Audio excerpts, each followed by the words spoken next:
Guys, तो आज का हमारा टॉपिक है हिल्सबर्ग टेस्ट। ठीक है, इसको स्टार्ट करने से पहले हम इसके कुछ इंपॉर्टेंट पॉइंट्स पढ़ लेते हैं, ताकि जब हम इस रिएक्शन को करेंगे आगे तो हमें हिल्सबर्ग टेस्ट जब हम करेंगे तो हमको करने में प्रॉब्लम ना आए। ठीक है, तो सबसे पहले इसके पॉइंट्स पढ़ते क्या है। तो बेंजीन सल्फोनिल क्लोराइड रिएक्ट करता है प्राइमरी और सेकेंडरी एमाइंस के साथ।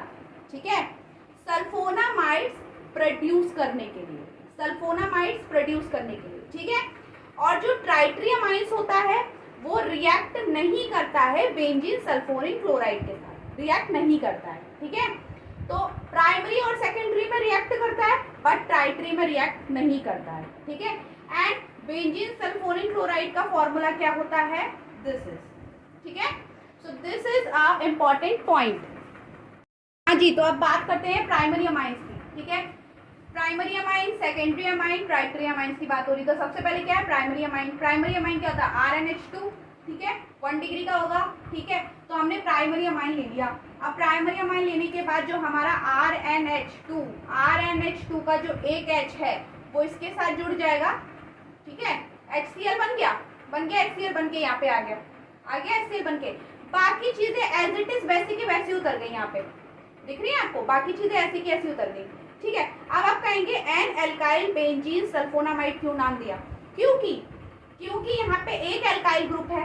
ठीक है, जो नाइट्रोजन से जुड़ा हुआ है, एक एल्काइल ग्रुप है जो नाइट्रोजन से जुड़ा हुआ है, इसलिए इसका नाम हुआ एन एल्काइल बेंजीन सल्फोनामाइड।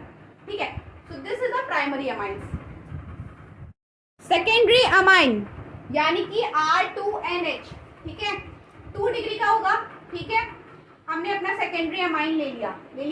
ठीक है, अब R2NH यानी कि R2NH। ठीक है, इसका एक H Cl के साथ जुड़कर कहाँ आ जाएगा, यहाँ पे आ जाएगा, आ गया। ठीक है, अब ये और ये एज इट इज वैसे का वैसे उतर जाएगा। ठीक है, अब वापस वही बात, एन डाई एल्काइल बेंजीन कैसे पढ़ा, तो कैसे पढ़ा, जो यहाँ पे 2 आ रहे हैं यानी कि 2 एल्काइल ग्रुप है, तो 2 एल्काइल ग्रुप नाइट्रोजन से जुड़े हुए हैं। ठीक है, तो क्या हो गया, ये N dialkyl benzene. So this is a secondary amine, और ये इनसॉल्यूबल होते हैं, और जो प्राइमरी अमाइन था वो सॉल्यूबल होता है। ठीक है, ट्राइट्री अमाइन यानी कि R3N। ठीक है, 3 डिग्री का होगा। ठीक है, ट्राइट्री अमाइन यानी कि किसी भी तरह का रिएक्शन नहीं होता है, इनके पास H ही नहीं है, इनके पास H है नहीं है H, तो इसलिए इसमें किसी भी तरह का रिएक्शन नहीं होता है। ठीक है, so this is the tertiary amines.